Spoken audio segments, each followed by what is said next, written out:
Bonjour à toutes et tous.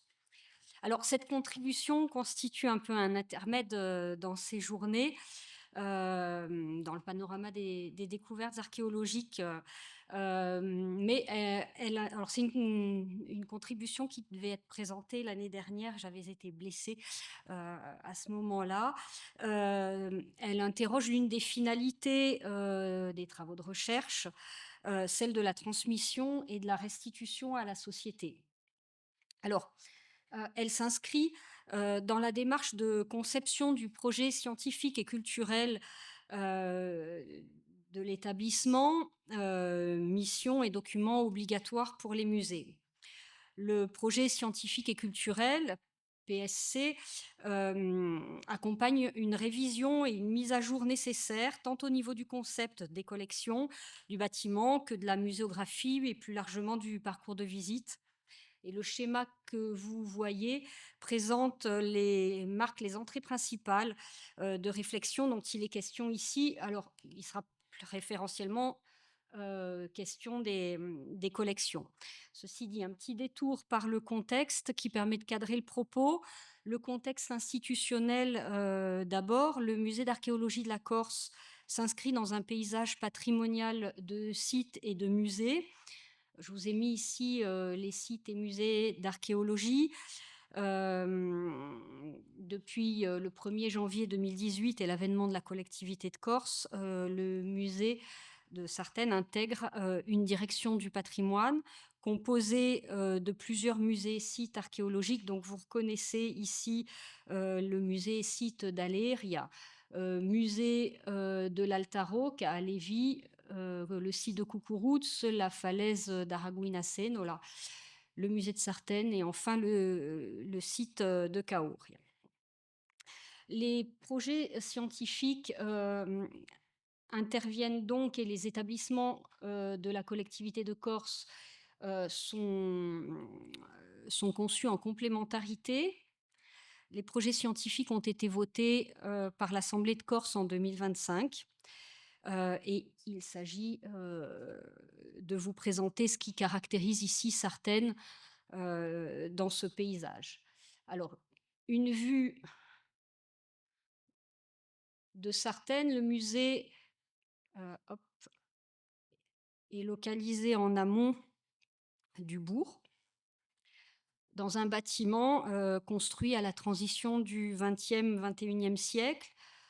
Vous avez à gauche la façade aval et en dessous à gauche, l'entrée principale à l'amont de la commune. Le musée d'archéologie de la Corse est également situé dans la capitale du mégalithisme, définie par une importante densité de sites dans ce secteur de l'île. Alors, c'est un musée récent, qui date des années 70, mais dont l'histoire est déjà phasée. Il s'impose à partir du centre de préhistoire corse fondé par Roger Grosjean dans les années 70. Alors, je vous ai mis quelques images. Donc le centre de préhistoire corse est installé dans une ancienne maison d'arrêt de la ville de Sartène. Il est très lié donc à la figure de Roger Grosjean, donc heu, la maison d'arrêt là en photo. Hem, il évolue très rapidement, en musée de préhistoire, par le transfert, du Centre de préhistoire corse au Conseil général de Corse du Sud. Donc il est érigé en musée, départemental classé et contrôlé et je salue, Paul Nebbia dans la salle, mon prédécesseur, qui a été à l'œuvre de ce musée, puis du suivant. Donc si cette bâtisse présentait une certaine allure.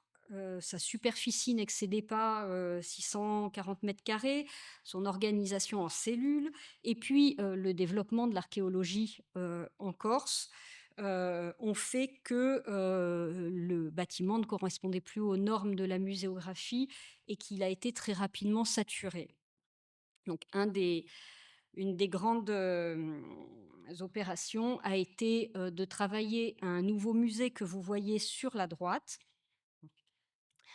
dans un bâtiment, dédié, conçu spécialement.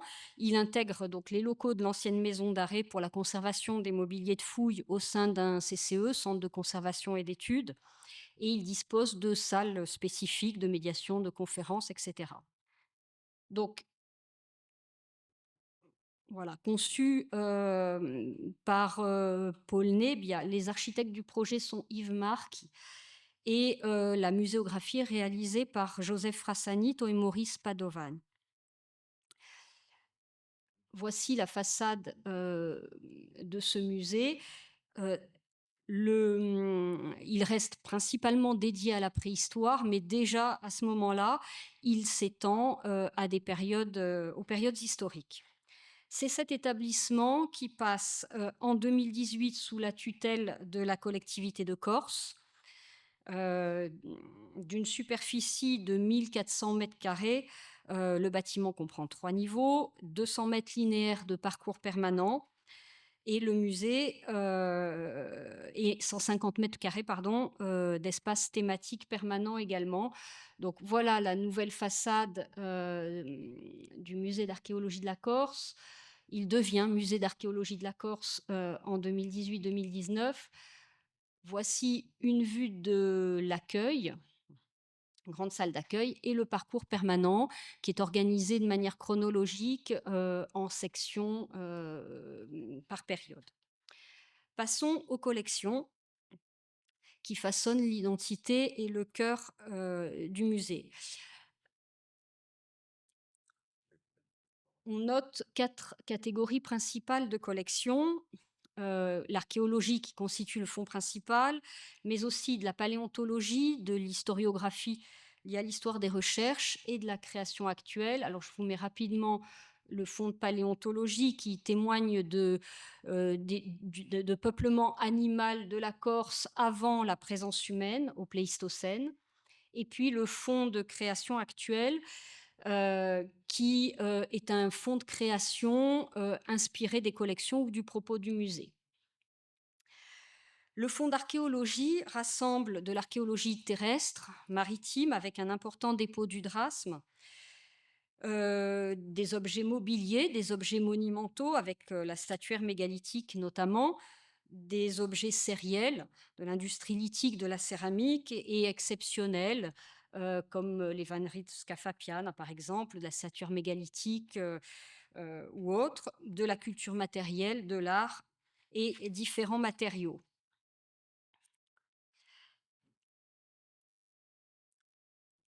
L'archéologie et la paléontologie représentent quelques 2000 items présentés au public provenant de 150 sites archéologiques répartis dans toute l'île, dont une quarantaine de milliers de perles en pâte de verre protohistoriques que vous voyez ici sur l'écran, une petite photo, j'en ai remise une tout à l'heure, qui correspond à la plus importante collection de perles protohistoriques de l'île. Ces collections sont le fruit de 25 contributeurs responsables d'opérations et de manière anecdotique, 23 hommes et 2 femmes. Et je voulais, à mon tour, après Antonia hier, citer l'archéologue Alain Spasquet qui vient de s'éteindre et dont la contribution au parcours permanent est majeure, puisque 16 sites qu'il a fouillés y sont exposés.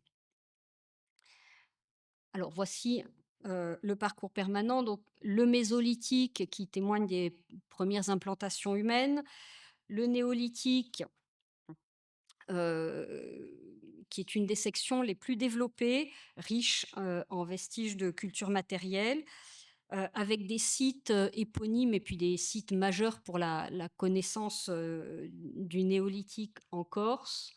L'âge du bronze est la deuxième section la plus développée, hein. On est dans le cœur du musée spécialisé en préhistoire et protohistoire. L'âge du fer, et je vous ai mis donc une photo de ces perles. L'Antiquité, qui fait, place à l'occupation, du territoire de la Corse en marge, pardon, des colonies de Mariana et d'Aléria. J'ai noté, la campagne, le le panorama des campagnes, cité tout à l'heure par Gaël.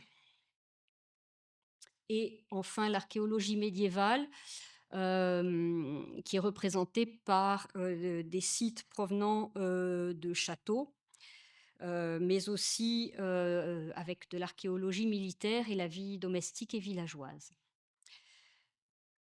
La statuaire mégalithique est mentionnée, aussi dans une salle thématique. Alors le mégalithisme est difficile à présenter, au sein du parcours permanent, mais voilà, une salle d'archéologie, dédiée aux statues menhirs. Ce qui est intéressant, c'est que, cette salle a été constituée au départ, dans un souci de préservation, de monuments épars et que, au fil des ajouts, au fil des entrées, elle devient aujourd'hui représentative des différents faciès du mégalithisme. Et enfin, la salle d'archéologie sous-marine, qui est un dépôt du Drasme de 150 objets provenant de 12 sites et qui est dédié au commerce, aux matières premières, au matériel de bord, à l'architecture navale et à quelques belles découvertes de l'Antiquité. Alors, ces collections, que disent ces collections? Au-delà, des sites qui sont présentés, elles attestent de 10 000 ans de présence humaine en Corse. Elles retracent l'histoire matérielle, des peuplements de l'île, animale au Pléistocène, puis, une première phase d'occupation mésolithique, une deuxième, avec une implantation pérenne à partir du néolithique et montrent l'émergence et le développement, du mégalithisme. Hem Aujourd'hui, certains thèmes sont à renforcer, d'autres à développer. Je pense à la première chrétienté, à l'occupation de la montagne ou encore aux questions, environnementales et à enrichir avec les plus récentes découvertes, les journées actuelles, le montrent. Donc les expositions temporaires sont prétexte à enrichir les collections. Je reviens sur cette exposition, semi-permanente, pardon, qui a, Aldila, sur les rites funéraires et les expressions du sacré, qui a permis de mettre en perspective le fond permanent avec, de nouvelles découvertes et d'autres collections.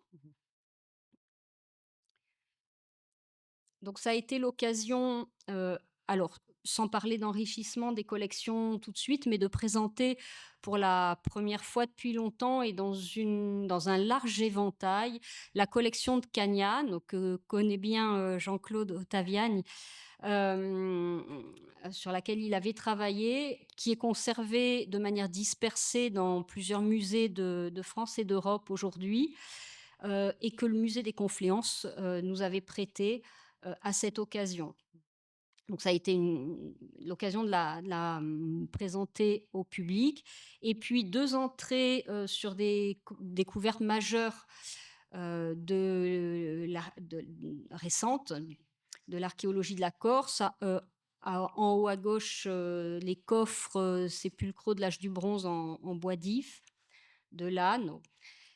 Et en bas, 2 des stèles, découvertes à Valkyria, dans la vallée de Conques, qu'a évoqué, hier, Florian Soula, la vallée. Et puis, l'ensemble des collections, en tout cas plusieurs des collections du musée sont régulièrement prêtées, que ce soit dans des musées en Corse, heu, ou à l'extérieur et c'était l'occasion de vous montrer, quelques-uns des objets, qui voyagent. Ici, une, statue en marbre, de l'épave de Portich, donc de l'archéologie sous-marine qui est partie, à Arles il y a quelques années, pour, une exposition sur, Trésor du fond des mers sur, le patrimoine archéologique maritime en danger. Ici, la statue menhir de Portillo, qui est un dépôt de l'État, au musée, une des récentes entrées, qui a été, exposée au musée d'histoire de Marseille, dans Trésor coupable et qui est aujourd'hui, alors là, l'exposition n'est pas finie. Si vous voyagez dans la région parisienne, elle est actuellement, à Saint-Germain-en-Laye, au musée d'archéologie nationale, dans l'exposition Les Maîtres du Feu, qui est une exposition, organisée pour l'année de l'âge du bronze en France. Elle est dans la chapelle, gothique du musée. Je vous ai mis quelques photos de la manutention et du transport, de ce genre de vestiges, de plusieurs centaines de kilos. Et enfin, une exposition, encore en cours, à Tende, dans la vallée des Merveilles, où là, l'archéologie, et le patrimoine de la Corse, prend une dimension, est mise en perspective à l'échelle européenne avec, une statuaire mégalithique, italienne, suisse, du Rouergue. Vous reconnaissez Ounati, vous, à l'arrière, à côté de la gravure du sorcier.